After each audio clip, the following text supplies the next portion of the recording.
Welcome back, everyone. We'll now dive into what is more of an anti-Grunfeld, really, than a King's Indian, which is an early h4. We'll start by the very start of the game, where we've not yet committed whether we're playing the Grunfeld or the King's Indian. Now, h4 here used to be considered a bit offbeat and sort of renegade try, but recently it's become really fashionable. It's much more of an anti-Grunfeld than an anti-King's Indian. It's trying to force Grunfeld players actually to play a King's Indian setup.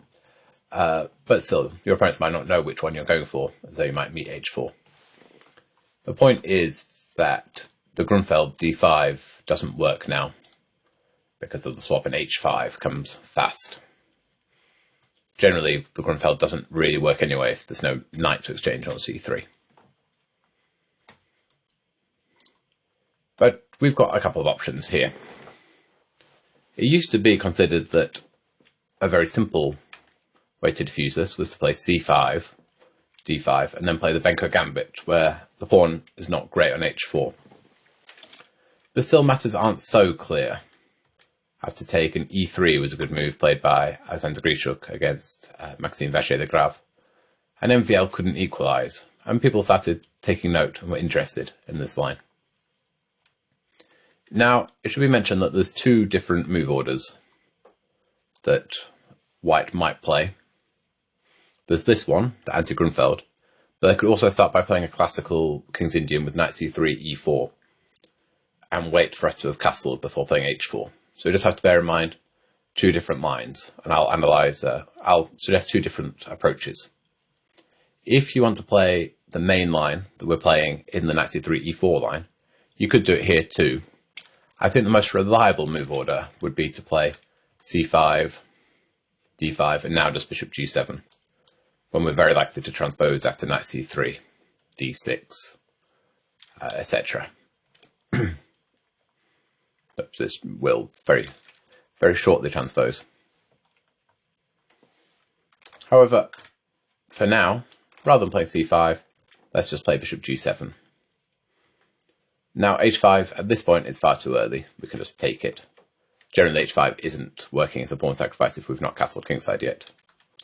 Even though this was tried by Boris Savchenko, a very strong grandmaster in the Russian High League, his opening experiment really backfired. We've got an extra pawn. We're ready to challenge in the centre with e5. And here, Inakiev just dropped back and came up with a good move here, h5, controlling the g4 square, so preventing White from getting any play with g4, g5. And we're just a pawn up with a good position here. The whole thing has been a disaster. Savchenko tried knight f3, when I would go for knight d7. Play knight on c5, attacking the pawn on e4. We can make use of h5 to play bishop h6, to exchange off dark square bishops. And, pawn up, good King's Indian. So White should hold off for now, and play knight c3. And we have some choices here. I don't think we should rush castling because h5s are going to be more dangerous. So let's play d6, e4. And now I'm going to recommend that we follow Magnus's approach and play knight c6, aiming to challenge for the d4 square. We're going to see a lot of similarities to the Sarawan variation. On e5 and jump in the knight into d4. When I had this position recently, I played c5 against Etienne Bacro, and we quickly transposed to what will be the main line of this chapter, where White starts with bishop e2 and only later plays h4. However, I think if you're going to play this move order, if you want to play that variation, then I would prefer to play move order starting with c5, committing White back on move 3, committing White to d5, because here dc is possible. And queen a5, bishop d2, queen takes c5 is a slightly strange Maroczy bind with h4 played, but still White might be a touch more comfortable here. Another approach to try and transpose to the lines that we will cover later is castling, which should be very fine, or should be fine at least. White nearly always plays bishop e2, but I am a bit concerned by h5 sacrificing for the initiative. The engine tells me I needn't be, that it's all 0-0, but still, I don't like taking a pawn to absorb pressure in my King's Indian. As always, we're the ones who are going to sacrifice. And Magnus won a beautiful win with knight c6. A beautiful victory in the World Cup, so I think we should follow him. So, our idea is to play e5 and jump the knight into d4. There's really two critical ways of playing. White can defend the d4 square with his knight, or he can push forward with d5, trying to gain some time on our knight. The reason that knight c6 works quite well here is that we have that downside of the pawn on h4, namely that White's lost a bit of control of the g4 square. Otherwise, he'd be able to gain a lot of space with d5, knight e5, f4, knight g4, h3, and the knight has to go back again. Now there's no h3 at the end, so our knight just ends up on a good outpost. I think that probably knight e2 is critical, a prophylactic move, taking control of the d4 square. Now, MVL played the intriguing knight h5, stopping the pawn going any further. And it was a complete mess, but let's just castle, play straightforward chess. h5 is still a bit too early.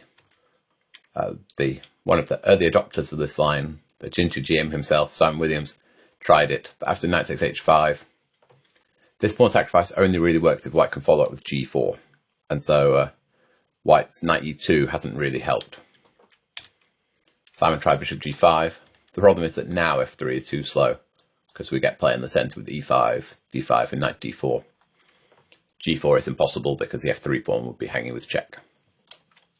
And so we'll be ready to play f5. And if White can't get in g4, we've just won a pawn, and we're the ones with the initiative over on the king's side. So Simon tried bishop g5. After f6 and f5, White was a long way from ever getting in g4. Next we can play e5, maybe f4. Again, we're the ones with the initiative and a pawn. So Mestel was doing extremely well here. So instead, White tries to keep the tension, plays f3, and we suddenly have some weird kind of samish, Pano variation samish, where you put the knight on c6, but White's gone for an early h4. f3 is useful in controlling, defending the e4 pawn, but the main point is to control the g4 square, and so now h5 is a proper threat, because knight takes h5, g4, and White forces us back before we can get any counterplay. So it's time for us to play in the centre with e5. Now I think White should push. Bishop e3 was tried by a strong GM in a recent Blitz game, but this is too loose. The pawn on h4 is not helping White's position in the slightest here. We've got a very useful idea to remember here. When White's combined pushing both h and f pawns, he's weakened the g3 square. And so it should play knight h5, ready to hop in there. I've got a few ideas. We're threatening to come into g3, of course. And we're also threatening just to break with f5, maybe after an exchange of knights. And so we're, once again, the ones with initiative. White's just created too many holes in his structure. So White should push. And now we do the Serouan style knight into d4. This isn't yet a pawn sacrifice. If knight takes, e takes. Now if queen takes d4, we can take on e4 because of the pin down the e-file. White could drop the knight back to e2, but we'll cement that pawn with c5. Now if White doesn't play en passant, then we'll reroute our knight round to e5 and play b5. We've got a very good version of the Serouan variation, as the bishop is still on f1, so it's going to take White quite a while to regroup, and he's not really getting an attack over on the king's side here. Therefore he should grab the pawn, but still at play, and the centre's coming very fast. Once again, White would prefer for any other move than h4 here. You can see that he's going to have a problem on the g3 square. So we're one pawn down, we're offering a second, and even a third, but now it's our turn to get in. Queen g3 check. If White goes forward to e2, then we get one pawn back with knight takes e4. The big threats of queen f2 and bishop a6. The knight can't be taken because of bishop g4. So White has to go to d2 instead, but now we can just develop. Kick the knight away, put our rooks on d8 and c8, and white's not going to survive with his king as the most active piece left on the board. The extra 3 pawns aren't very relevant. So white should instead develop and prepare to capture. We'll cement our knight again. Now, once again, if white doesn't play DC, it's unclear what he is doing. Our knight's doing a good job of controlling the f3 square, and our knight would dominate the board. So the en passant is necessary, and grabbing the pawn now is kind of necessary as well, or else our knight is just too strong. But this is clearly a much better version for white. We're following the game Shankland's Fiddler, played just a few months ago. In the game, Peter played rook b8, but I don't think that is best, because once white is able to move the queen, while moving the queen is useful, once it gets off the back rank, then white is able to castle very quickly. And it's an important tempo lost with rook b8. c5 is interesting, forcing the bishop back, with the idea that wherever the bishop goes, we'll go knight h5 next. We've got some compensation for that play down the g-file, down the long diagonal. I'm thinking of the g3 square for the g-file, g3 or f4, depending where the bishop goes. But I think we can also be very direct and play d5. Again, we're going to use the g3 square. This is a key idea, either with the queen jumping in there via c7 or the knight hopping in. We're going to play rook e8 with a lot of pressure on the e-file against white's uncastled king. I think this position is very dangerous for white. For example, we exchange. I think white's best practical try is just to take with the knight to try and get rid of some pieces. You can try e5 to keep the e-file closed, but he's provoking our knight into the very pleasant g3 outpost. So he defends it with his king. He could go knight e2 to take possession of the g3 square as well, but his development is very slow now, with all the pieces stuck. For example, we can play f6 and start opening up the e-file, or bishop a6, putting more pressure on and getting ready to take, and then our knight can hop in as well. So king f2 instead, but we'll get ready to regain the pawn with rook e8. And if bishop b5, we can regain the pawn anyway. By this point, you know that I'm very happy giving up the exchange for these dark squares. And with white's king on f2, he's simply not going to survive this kind of position. We've got g3 and f4 squares, queen b6 check is coming. The king has no defense. So he really shouldn't take the rook, but still, we can hop in with knight f4, kick the bishop back with a6, and we've got good play, as well as we're not actually any material down if he's not taking the rook. White could take ed, but now I think we should bring our queen in. We're going to go, maybe we'll go queen g3 check. It's of course always an idea. It's also useful to vacate the d-file. We'll play rook d8 and regain the pawn that way, with knight takes d5, when there'll be an annoying pin on white's queen. White could try a few moves, say bishop e2, then we'll play rook d8. We could also throw in the check on g3, but let's just go after this pawn. So what, we're 2 pawns down now, but the d5 pawn is dropping, when it'll be 1 pawn. And then we're going to have a lot of squares. White would like to go h4, h2, and f3, f2 to try and limit the number of weaknesses in his position. For example, if castle kingside, then we simply take with a very pleasant position.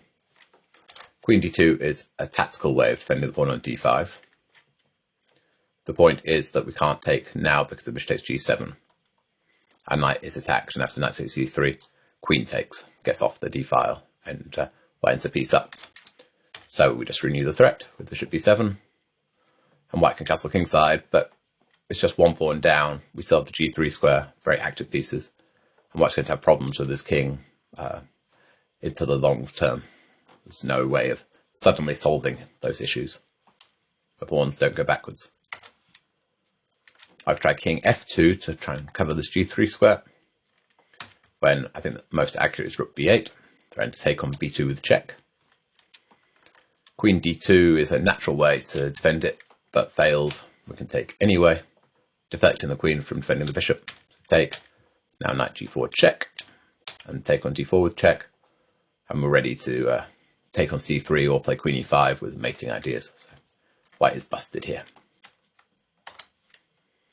So he has to play b3 to defend that pawn. They'll bring our queen in. The bishop is, you see a big advantage to throwing in rook b8 and b3 is that this knight is now very loose on c3 as well. So we're throwing knight g4 check, winning the bishop. The bishop can't move because knight g4 will win the knight. So white has to move his king and just bring our last piece into the attack. The idea, white's defense relied on knight g4, knight e2, defending the bishop and attacking our queen. With rook e8, we threaten knight g4 because knight e2 will simply take it. So we've got a very dangerous attack here. The d4 pawn is weak. White's playing without his rook on h1. So again, I think we've got very good compensation. The engine's top move is queen d2, getting ready to play rook d1 to try and keep an eye on the d5 pawn. It's also useful to control the f4 square, as we saw in the last variation, where we put our queen on f4 with unpleasant threats. So this time we'll come in with queen g3 check, but again bishop b7, just putting pressure on the pawn. It's an interesting alternative, but let's go for the most forcing with the check. The problem is that white can't, he doesn't want to just run, he'd like to keep the option of castling, but bishop f2, rook e8 check, and then there's no good move. He'll have to run with his king anyway. Because knight e2, we just come back and white can't actually move anything here. So he runs with the king. We'll stop the king running any further. Ready to put the rooks in the centre and play knight 6 d5. And I think it's very difficult practically to play this position as white with your king stuck in the centre. For example, bishop f2, and I think we might as well come all the way back. It's useful to have some pressure on the pawn on b2 later. And we just have a lot of pressure. So I don't think you need to remember anything else. But a couple of interesting ideas can be seen after g4. Just drop our bishop back. For example, king c2 looks logical. White wants to castle by hand, get that rook d1 and maybe king b1 to a1. But there's no time for that. Knight takes d5. Now you can't take with the knight because queen takes b2 check. So it must take with the queen. And now bishop takes c3. How b takes loses to bishop a4 check. And then either queen into b2 or rook d8 picking up the queen. King c1, rook d8. And we still pick up the queen because we've thrown mate on d1. So king takes, but now bishop e6, and white's not going to be able to save both the queen and the king here. With check, and check. White had to go to d3 or we were taking on b2 with check, but now there are lots of wins, but this is the simplest. So king e3, we exchange, and collect the queen. We're now going to be material up, and white's king is still running around aimlessly. So king c2 is impossible. White does better by blocking our bishop first with bishop d4. We'll put pressure down that d-file. The king and queen look precarious there. So white has to defend the pawn on d5. And now queen g3 attacks a weakness in white's position, the pawn on f3. Next we'll go rook c8 when all our pieces are developed. We should keep an eye on the various piece sacrifices with bishop takes g4 and knight takes d5, just stripping open the whole position with white's king and queen in the firing line. So that line is extremely dangerous for white. So I think it's more reliable to take with the knight. This time we should delay recapturing because we want to be able to keep the queens on the board. After knight takes d5, white will be able to take and then take with the queen, which will be annoying because he'll be attacking our rook and difficult to play around his queen. So we're in time. We'll play bishop b7. White has to choose here whether he is going to try and keep the pieces in the centre or exchange them. Bishop c4, then develop with tempo first, and then we'll take on d5 and take. We could also start with queen a5 check.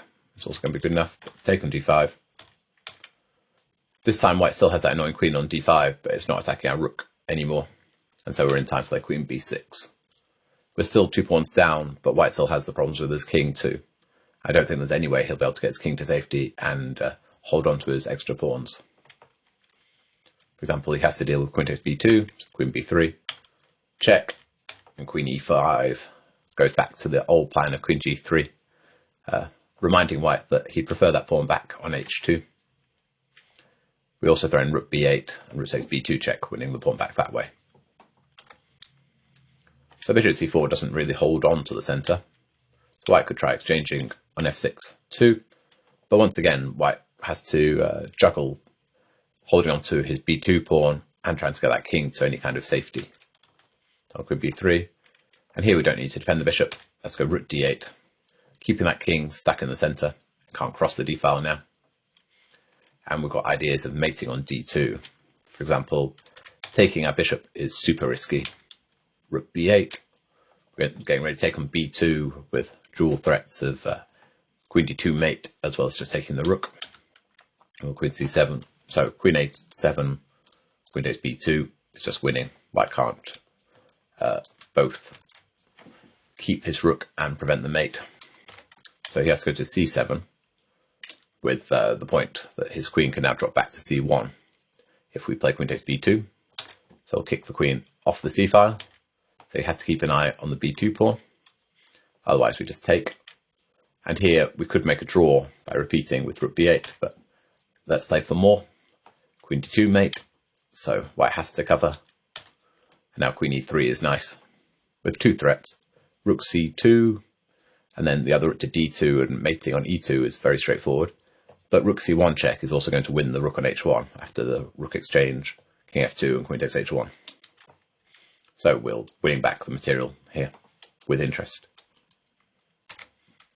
So the bishop is poisoned. White should develop a piece. But now we'll make sure that king can't escape. He was getting ready to give up the h-pawn and castle kingside. So let's stop the king being able to castle either side of the board. Once again, we're threatening to play rook b8 and put a lot of pressure on the pawn on b2. And white will probably just be forced to drop the pawn on b2, but then he'll be one pawn up, but still have problems with his king that will never be resolved. So this line is quite sharp, and I think it's probably the critical try by white, but practically it's extremely difficult to play these positions. White could try holding on to the d4 square with knight f3 as well, but this really doesn't combine well with h4, because white has just lost control of the g4 square. There's none of the dynamism anymore with f3 and g4. We may as well pin. Now white, again, could push in the centre if he wants, but we'll go knight e5 and then take. Now, the more challenging recapture is to take with the pawn. If he takes with the bishop, then we can either play Spidler's take and queen d7, or just play the immediate queen d7, and we'll play for the c6 break. The one thing that's useful to remember here is not to castle too early, while white might play h5 himself. We can be patient and get some play on the queen side first. Once white castles kingside, we're happy to castle kingside too. So g takes is the dynamic recapture. We'll just drop back with bishop h5. Now that pawn on h4 is not going any further. And I'll just replicate a line Peter Svidler gives in his course with castle. Now that h4, h5 is impossible, we're happy to castle. And our counterplay is coming with c6. In fact, it's white's king that is feeling a bit uneasy here. It's not clear where that's going to hide. So, for example, queen c2, c6. Just getting ready for white. If white feels like castling queenside now, he might have second thoughts. And Peter offers queen c8 as a final move, with ideas of putting pressure. Probably too many arrows here again. Putting pressure down the c file, and lots of ideas. Playing for the b5 break, rerouting the knight round to e5, maybe even play for f5. We've got a lot of dynamic potential, and it's white's got problems with his king, and suddenly isn't attacking himself anymore. So knight f3 and d5 doesn't combine well, but bishop e2 is not particularly impressive either. We continue our strategy of fighting for the d4 square. We'll take and jump our knight in. And we're ready to start expanding on the queen side. It's a plan. Cement the knight and play a6, b5 and start pushing. After bishop e3, I really like Peter's alternative line here of a6. He offers c5 as his main move, but a6 seems very good to me. It looks a bit strange, but we're getting ready for this b5 break. And we're provoking white to take on d4 if he really wants to. I'll have that as a main line, but alternatives, knight e2, trying to force matters. Let's just play c5. Castle kingside is Svidler's recommendation, which is also perfectly fine. But I quite like offering a pawn. Now white, if he doesn't play the en passant, then we just have our beautiful knight still. And here, if we're allowed, we'll play d5. So white should prevent it, but then we can just castle and prepare to play d5. Once again, white has these issues with what to do with his king. King f1 is a sort of mysterious move. The white hopes that he'll still get some play down the h-file, but it's a bit committal. I think we can just sort of call his bluff and castle anyway here, with an idea that we've seen back in part 1 of meeting h5, with the idea of h6 gaining some space, but we can just play h6. This is a pawn sacrifice, but we're going to take over the initiative. For example, the exchange. Okay, bishop takes h6 is a mistake, but it's the most logical move. Instead, take on d4 is better. And here it's better to play knight e2 and try and get the knight into e6, our only weak spot. Instead, queen takes d4, knight d7 is just extremely comfortable for us, with our pieces coming all to very strong squares very fast, c5 or e5 with that knight. So instead, white is trying to get the knight into e6. So we can get rid of that knight and leave ourselves with a very good knight versus bad bishop scenario. We've seen this before, haven't we? White's light square bishop is stuck behind its own pawns. We've got a nice square for our knight on e5. It's tied up with h5, and white's king is not feeling very secure on f1 here. But still, that is a better pawn to take than h6, because now with rook h8, white still has the weak king, and we've got a fantastic knight on d4 as well. So king f1 is really not impressive. So look at white grabbing the pawn. But once again, we've got our good compensation thanks to a much better bishop. And white also has some problems with his king. We threaten knight takes e4, exploiting the pin after queen takes rook e8. But the king isn't going to feel very happy on either side of the board. The pawn on h4 is once again just out of place in the position. So white prevents knight takes e4, and now we can force things with b5. Peter's recommendation of knight d7 was also perfectly fine, but let's go for it. Swap. Now if white takes the second pawn, we can illustrate the point by opening up the e-file again. Next we'll play f5 and regain the piece. Or if knight c3, we can just take that. Take, and we've got options here, but we can simply take back the pawn again with level material. So white tries to get his king to safety. We put additional pressure on this pawn on e4, so we're preparing to play b4. The immediate b4 was also okay. Now the engine plays something very tricky here with g3. The point is that he wants to meet b4 with knight b5 and take. And then normally in these positions we have white has some problems with this pawn on h4. For example, knight c5 threatens to play rook a4, winning the pawn on h4, and so we gain a valuable tempo. Here g3 is being played, so the pawn is defended, so white doesn't lose the tempo. It's all very concrete but mysterious computer lines. So instead of b4, let's prepare it with queen b8. Now the knight can't jump to b5, and we're defending our pawn. So white can stop b4, but this does weaken both the long diagonal and the c4 square, so it becomes a very nice outpost. And the knight is also rather vulnerable on c3. So on rook a3, we attack the knight, hop our knight into c4, and we've got a lot of squares, very good compensation. Again, white's a long, long way from making anything of his extra pawn here. The other way to stop b4 would be a3, probably a more human way of doing it. So we'll renew the threat, and white probably will need to play b4 at some point, or else we're very active we'll go b4, exchange, bring our knight round to c5 anyway, and queen b8, when both the e4 and b2 pawns are very weak. But b4 is really weakening the c4 square again, so we'll hop round, gain the tempo on that pawn on h4, and then put a knight in on e5. We're ready to hop into c4, and we also have ideas of queen h4 and attacking, exploiting the fact that white's missing a pawn on h2. So the knight f3 lines aren't very convincing.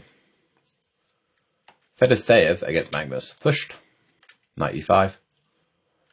And now if white does nothing, we'll undermine his center quite quickly with either e6 or c6 breaks. So white plays bishop e2, he wants to play for h5, and we'll continue to follow Magnus's choice of h5, just stopping it and keeping the g4 square. Peter Svidler recommends c6, which is another good approach, good alternative. For example, the exchange and bishop d7, and then simply playing on the queen side with rook c8 and a6 and ready to expand over there. The one key point he makes is just delay castling for a while here, not to allow white to play h4, h5, and maybe also delay playing h5 so that white can't play bishop g5. And you've got plenty of useful moves over on the queen side. If you want to know more about the position, then buy Peter's excellent course. But I want to follow Magnus with h5. Now we don't need to worry about h4, h5. And we're happy enough to castle as well. Now white can basically develop this bishop from c1 to e3, f4 or g5, but it doesn't change our play very much. And bull can just castle. Okay, white attacks our knight, we take, and white generally has a choice here between the solid bishop takes or the more aggressive recapturing with the pawn. We'll check bishop takes subsequently. It doesn't really matter where white has put his other bishop. Here, I think c6 is a good way of undermining, the starting of the undermining of the centre and getting some play on the queen side. By opening the queen side, we just make sure that white's king will never feel completely comfortable. It doesn't really want to go short after having played h4 and gf, but as we'll have our queen and bishop and rook about to point queenside, white's king is not safe over there either. So Fedoseev Carlsen continued queen d2, an exchange, and now an important move. With queen d2, white was trying to get rid of our pride and joy here, that bishop. If you remember, this bishop is super powerful once white's committed to d5, because it's looking the whole way down to b2. So we just prevent the exchange. We've got ideas of dropping the knight back to d7 and playing f5 and dropping the knight into e5. And I urge you to check out the model game Fedoseev Carlsen, where Magnus played a beautiful model strategic game and made it look like he's been a lifelong King's Indian player. Probably f4 isn't the best square for the bishop, but the other squares are very similar. So bishop g5, we'll castle and just follow Magnus. You could also start with c6, knight f3, take. G takes would be extremely similar to Magnus's game again. We just play c6. The fact that the bishop is on g5 rather than f4 is not making much difference. Probably be very similar to some queen d2 and take and king h7. We can play the same moves. If white takes with the bishop, I would also plan a tiny bit. I think c6 is still playable, but I would be slightly reluctant while the bishop is on that diagonal, that there might be some e5s. So let's just start by playing a6 and get the b5 break this way. Example castle. Now, at one point, bishop g4 is normally a good way of neutralizing the bishop on f3, just exchanging one more piece. And it's probably okay here, but I'd be a bit reluctant, because bishop takes f6, bishop takes f3, swap, and then white can start opening lines with g4, and he gets his attack. So let's hold that off that move. So with a6, once white castles, bishop g4 here would equalize. But I'll offer a more ambitious plan with knight h7. White really can't allow that bishop to be exchanged, of course. If bishop e3, e5, and we're very fast, we attack the pawn on h4, and we're ready to play f5, f4, gaining a tempo on that bishop.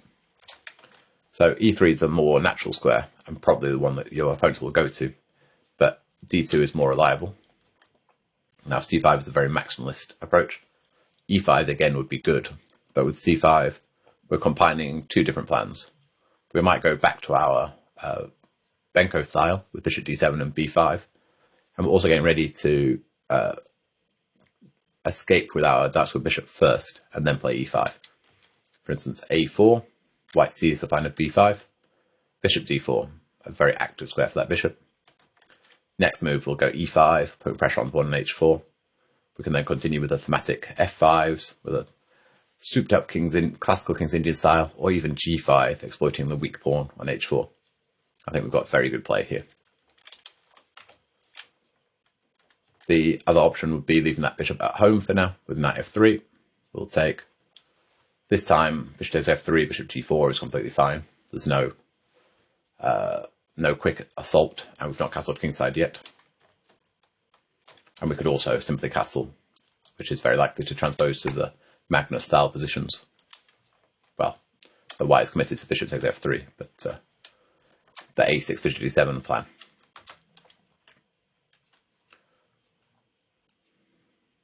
So recapturing with the g-pawn is more ambitious, and we'll just follow Magnus with castle kingside. Now we've seen the position with the bishop on g5, bishop on f4, now we'll see it with the bishop on e3, but it's all very similar. We can play exactly the same plan. We just need to remember what white's idea is with queen d2. He wants to exchange these bishops, so we prevent that. King h7. I'll just give a few moves to indicate one possible route. For example, rook g1, bishop d7, castle queenside. A slightly risky move, but white's never going to get anywhere if he has to keep his king in the centre. So let's see what happens if he goes that way. Now the king's over there, let's open the c file. And I have the sort of dragon style. Queen a5, rook fc8, and put pressure. What white should be doing here, for example, we just get ready to double on the c file, is to exchange queens, I think, with knight e2 or something, but then we have no problems. If white tries to keep attacking, he runs into trouble really fast. For example, bishop d4, rook c8. Now bishop h6, provoking f4 is actually a really annoying threat. White can't move the bishop back from d4 to e3 because we'll sack on c3, as we would in a dragon. f4, though, gives away the g4 square. I mean, this is what I thought was the most thematic way of playing as white, but his position falls apart fast. We attack the rook, and now queen b4, and white just can't keep hold of his position. We attack the bishop on d4. If white tries to defend it by moving the bishop from d3, say back to f1, we've got knight takes e4, when the bishop is dropping on d4.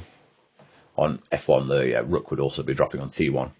So it's just everything is hanging in white's position, and it collapses.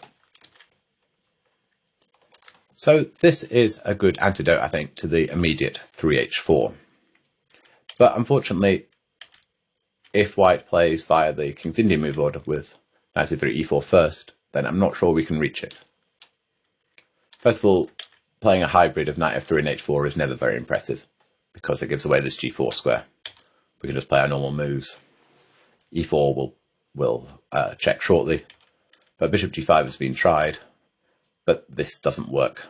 We can go knight g4, and we're very fast. We're going to go h6, hitting the bishop, and then f5 and e5, and we just take over in the centre. The combination of h4, bishop g5 is just lost time. It's quite important that our knight can't get hit from g4. So, if white wants to reach this, he should go e4, d6, and now bishop e2 would be the unique way of playing. h4 would simply transpose to what we were just covering.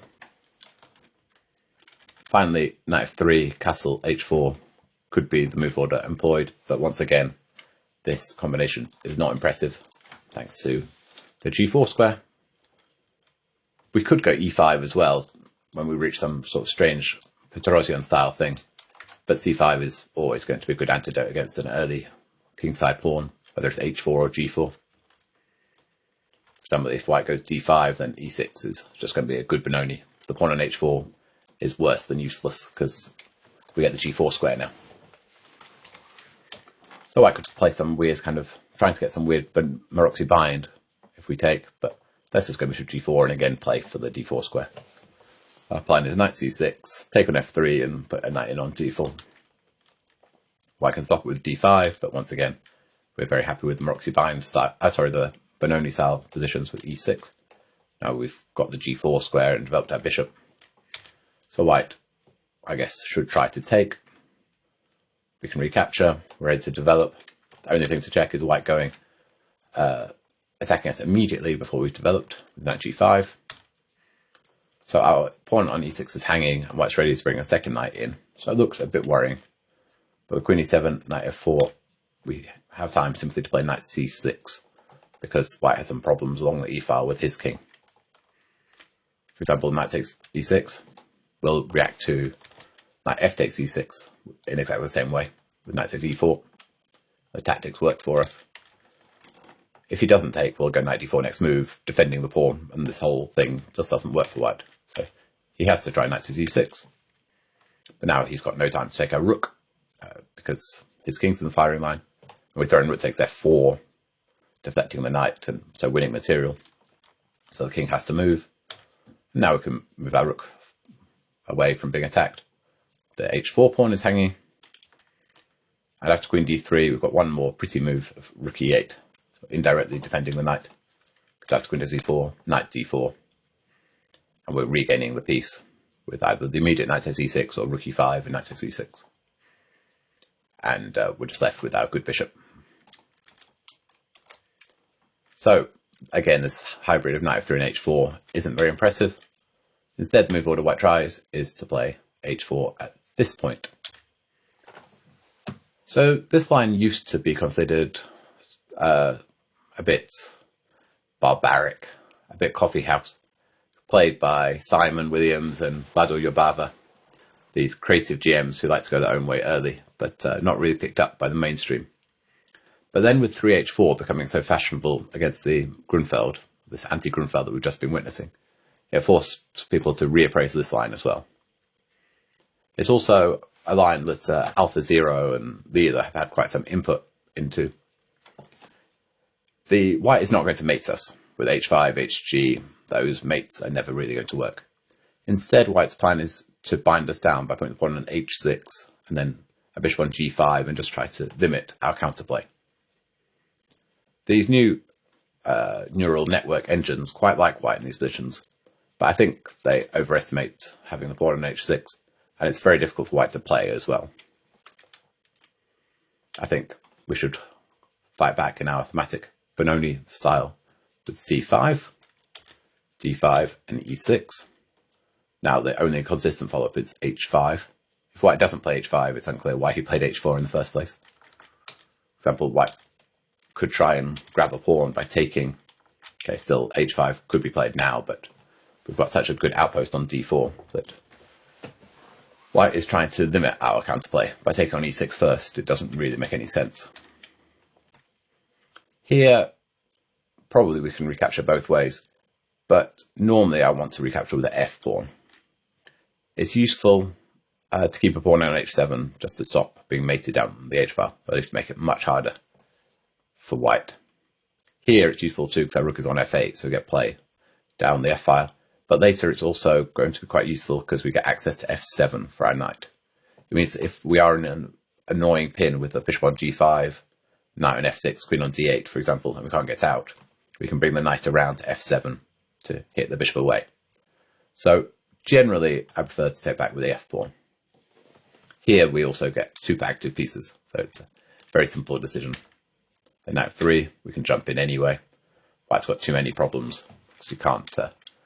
he's definitely being one attacked, and he can't pick up a pawn, because knight g4, and we make use of the f-file to win this pawn on f2.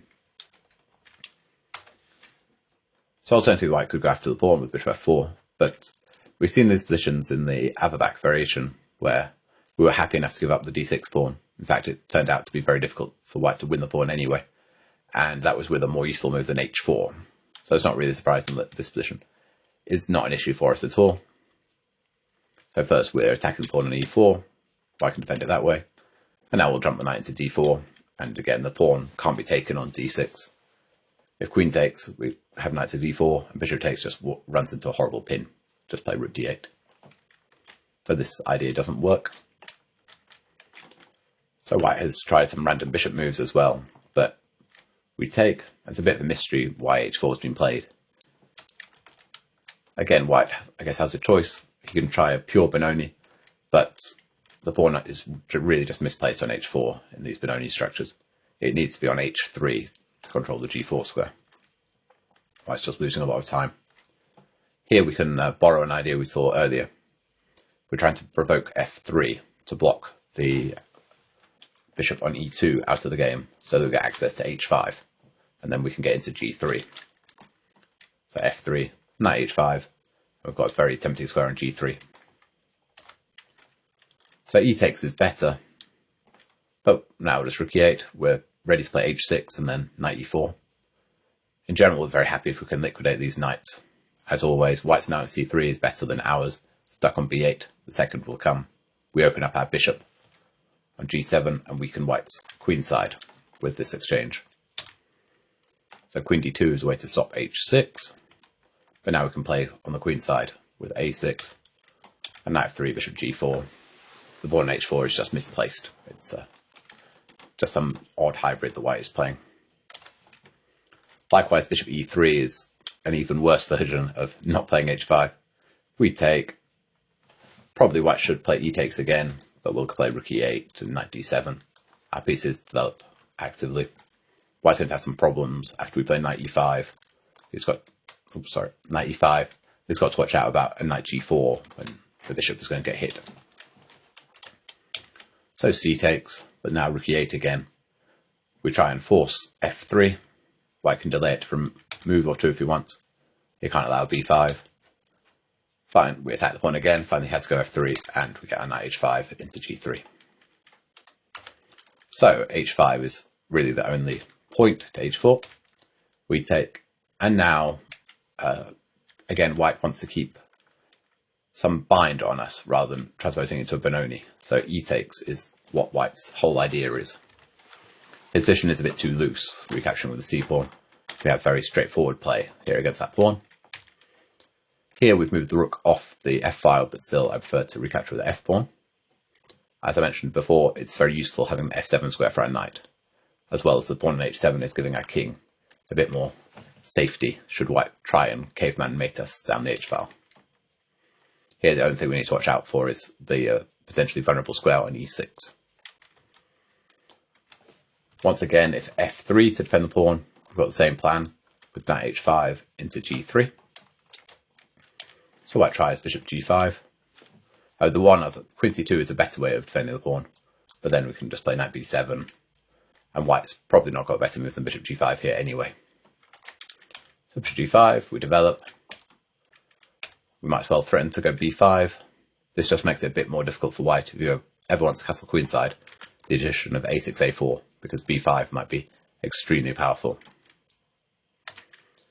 And now knight e5, knight f3, following a fairly recent game where black exchanged knights, but I'd prefer to drop it back instead to force this bishop away from g5, and we'll follow up with bishop g4.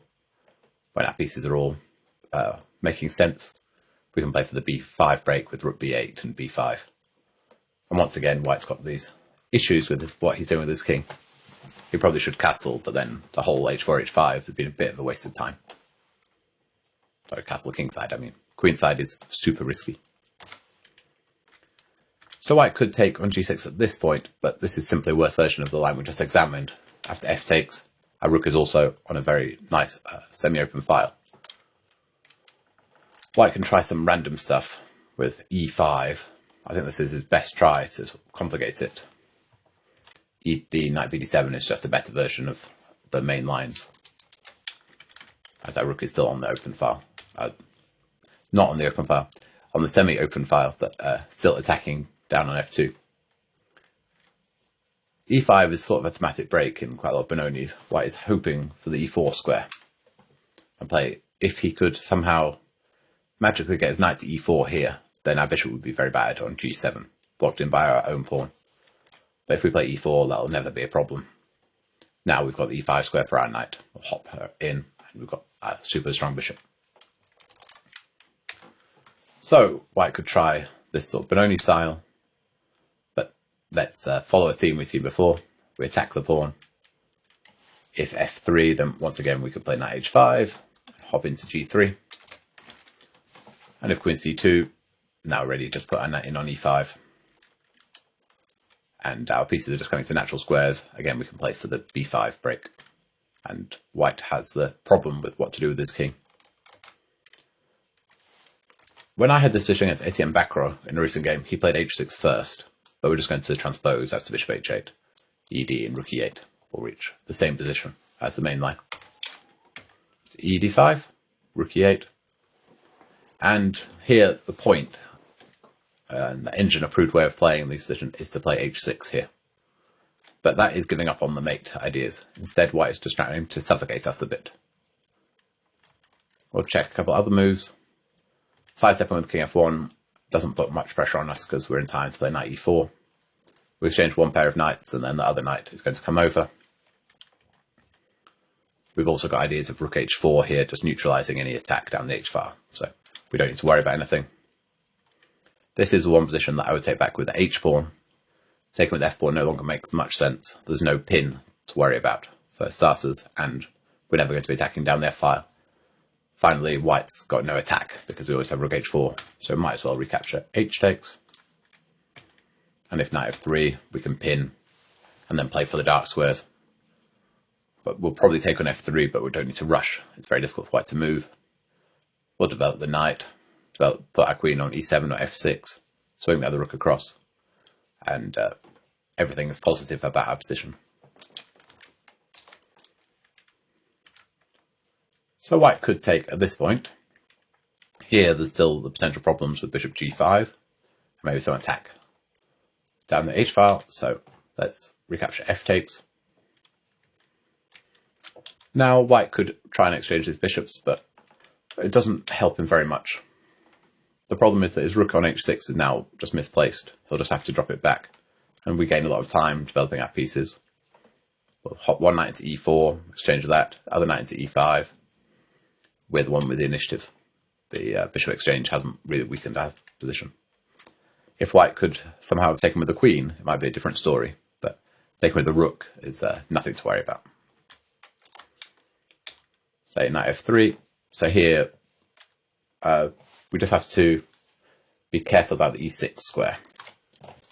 The bishop g4 is automatic in a lot of positions, but here I would refrain from it because after the bishops get exchanged, the knight might be very strong on e6. So instead, let's just develop and play knight e5. And then if white doesn't exchange knights here, we'll play the usual knight f7. So h6 is the way that people at the top level are trying this position. Now, again, we want to play knight e4. So the critical move is bishop g5, pinning, king f1, knight e4. And we've got no problems again once these knights get exchanged. We can also consider exchanging rooks again on h4. So white pins us. Here, with the pawn on f7, we can't get out of it with knight d7 to e5 to f7. So we should escape the pin with queen b6. We attack the pawn on b2, so b3. Now we've escaped, so we exchange these knights. And here Etienne played the latest word, and I think the best move in the position. He correctly knew, probably because this was still preparation, that the rook on a1 isn't really hanging because our king is too vulnerable. And so he sidestepped with the king. Previously, the main move had been moving the rook. But now we can exploit the fact that a2 is a bit vulnerable with knight a6. The idea is knight b4. Not only are we attacking the pawn, but more importantly, we want to jump into c3 via a2. So the rook was actually fulfilling a very important role on a1. And this position is quite tricky for white, actually. For example, king f1 isn't helping, knight b4. I've got two ideas. Knight jumping into a2 and also rook d4 when the queen is running out of squares. Probably knight f3 would be the most natural move. But let's play the check. Now if knight d2, we can simply drop back, followed by knight b4, which will threaten both knight d3, forking king and rook, and the usual coming around via a2 into c3. So white blocks with the queen. But now knight b4, we're threatened to take this pawn on a2. And after a4, we can exploit the pins again with knight d3 check. And now the pieces just get exchanged in the forcing line. and we're left in a level endgame with our rook coming to e8. Rook h4 would try and challenge our rook. It's a slightly odd position list. When I was playing Etienne, it felt very weird for a while. The rooks get exchanged. We play the check. Here, if we exchange queens, we'd be a bit worse because bishop e7 is a problem, and we still have a bit of a problem with our light square bishop. If we can exchange this, generally we're happy, but at the moment it's creating some problems for us. So instead, we keep our initiative going. We attack the pawn on a2. Now, if a4, we're in time to play bishop f5. We're the very sneaky threat here. We threaten to play bishop c2, just going after all the pawns, because rook takes c2, knight takes c2 check, exploiting the pin. So white can escape all those pins, but now his queen is undefended, and we can exploit that with knight c6. If the queens come off here, then white's got some big problems defending his b3 pawn. We've activated our bishop now. It's a much better piece. And if white declines, then our knight takes up residence in the centre of the board with knight d4. So white's most challenging try here, instead of a4, is to sack it with king f1. And this position becomes very sharp. We take on a2. White threatens mate on e8. Rather an important move to parry. Now, if we put the bishop on d7, then white gains time with queen e7 on our bishop. So it's important to put the bishop on f5. And here both sides need to walk quite a narrow tightrope. The position is very complicated. White needs to play g4, softening up our bishop, which has to come into c2. That's the only square left for it. I think it's easier for us to remember our moves now, though. As long as you remember bishop f5, then the rest flows more naturally.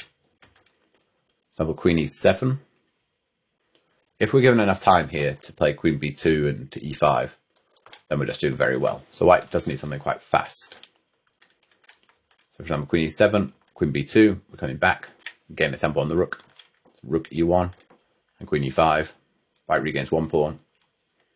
And here, our rook doesn't have that many squares to go to, but f8 is a safe one. Now we throw in to play knight d3, when white's rook doesn't have many squares, and we've taken over the initiative. So I can try knight f3 to take control of the e5 square, so we can't go queen b2 to e5. But with queen b2, we're still tying white's queen down. I've got a couple of ideas of simply greedily snaffling on b3, followed by pushing the a pawn, or blocking the e-file with bishop e4. Incidentally, queen takes b3 is also fine, and seemed to be a forced draw when I analysed it. But with queen b2, I think that we're the ones playing for more than the draw.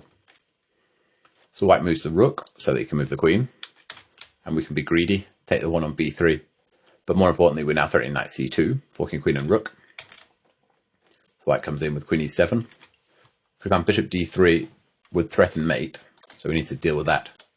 The only way of dealing with it is rook f8, but, well, maybe bishop a4, but rook f8 is certainly the best way of dealing with it. But now we're winning. White can't get any further. And what we are currently 2 pawns up, and there's no attack for white. We can simply start pushing pawns, or even just exchange queens. So he needs to find some good moves. He needs to get some counterplay against b7 fast. We play knight c2, attacking the rook, and also, if the rook moves, we're now ready to defend the pawn. For example, rook d1, bishop a4. Our queen defends b7. We now threaten rook e8 to force the queen away.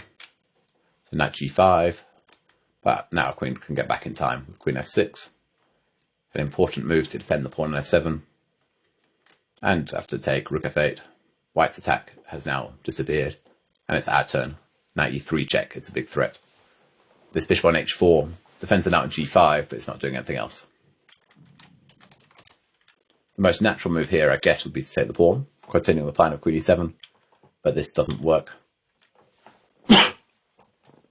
Sorry, again, we can play rook f8, defend our pawn on f7, and white's running out of attack here.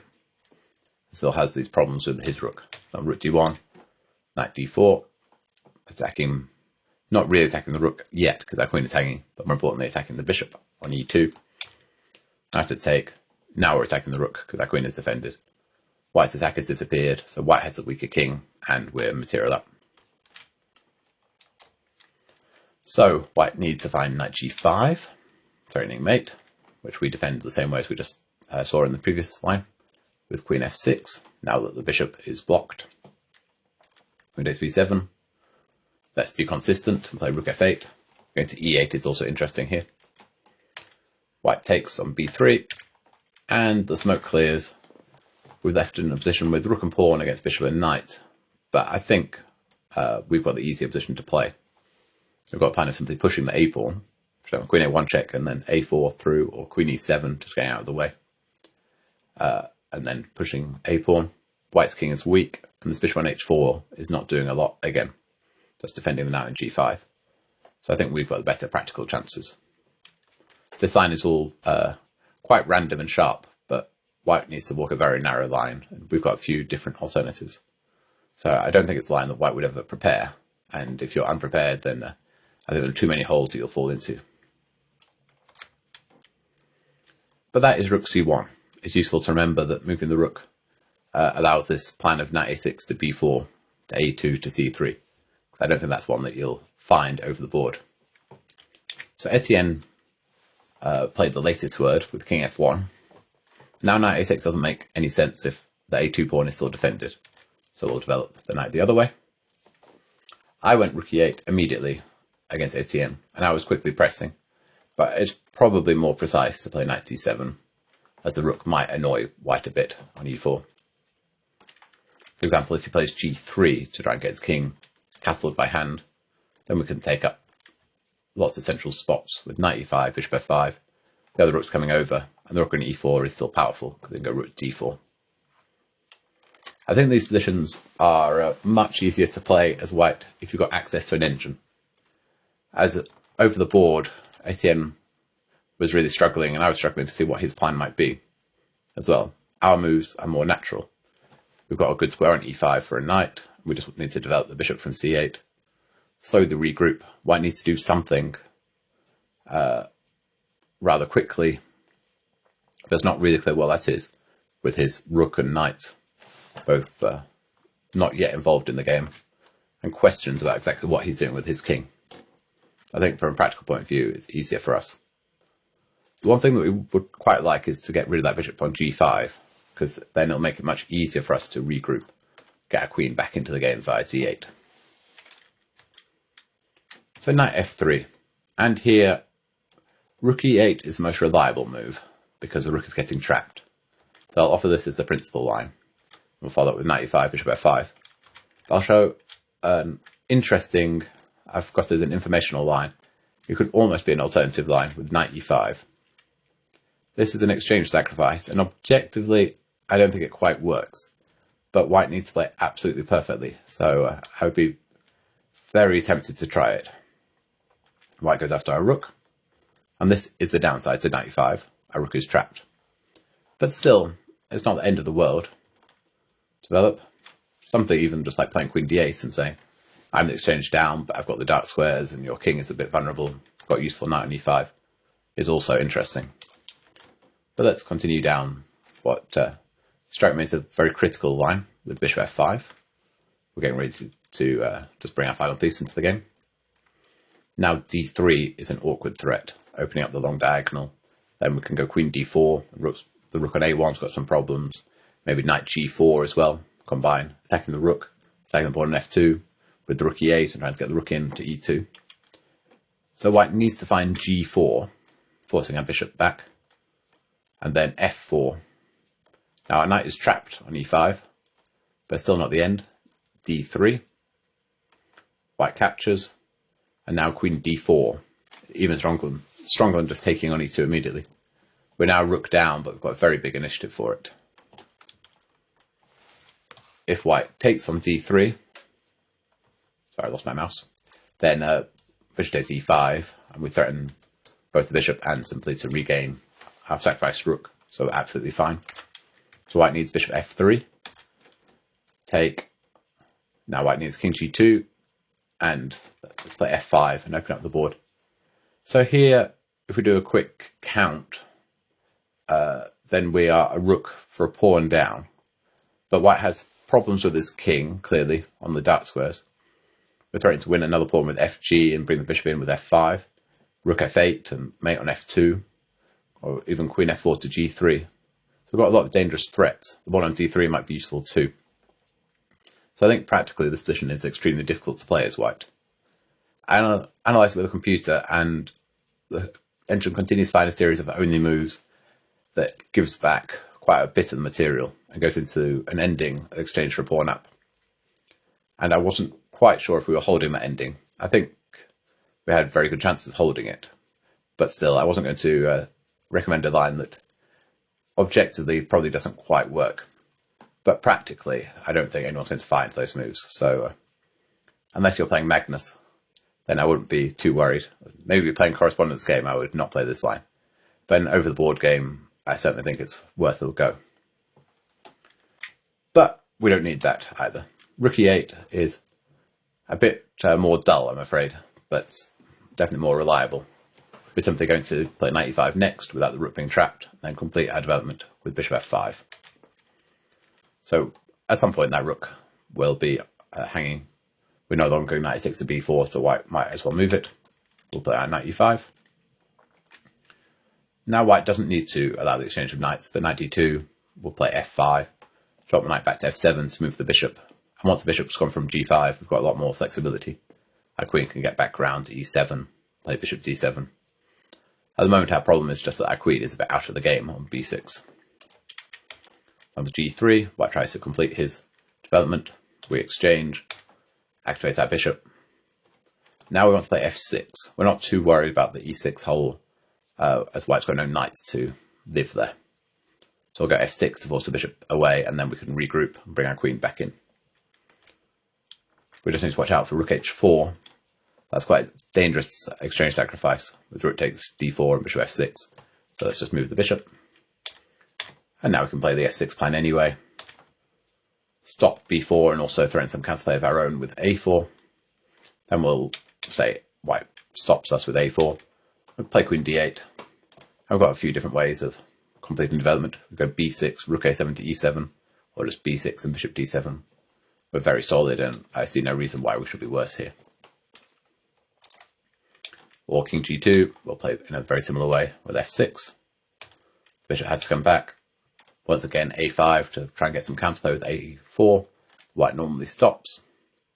Now we've fixed it over there. And our next couple moves is going to be b6, rook a7 to e7, doubling on the open file. We've activated our pieces. We've blocked any threats, and we're completely fine. I think the position's just equal. So we have this option, the craziness of stacking the exchange or something solid like this. And we also have the option, if white plays by the more common move order of 3h4, of following Magnus or transposing back to this. These lines used to be incredibly rare. In fact, I think the game with Etienne that I had a few months ago was the first time that anyone's played it against me. But the lines are becoming more fashionable, so you might start to see it, especially if your opponent imagines that you play the Grunfeld. Thanks a lot for watching. I'll see you again soon. Bye.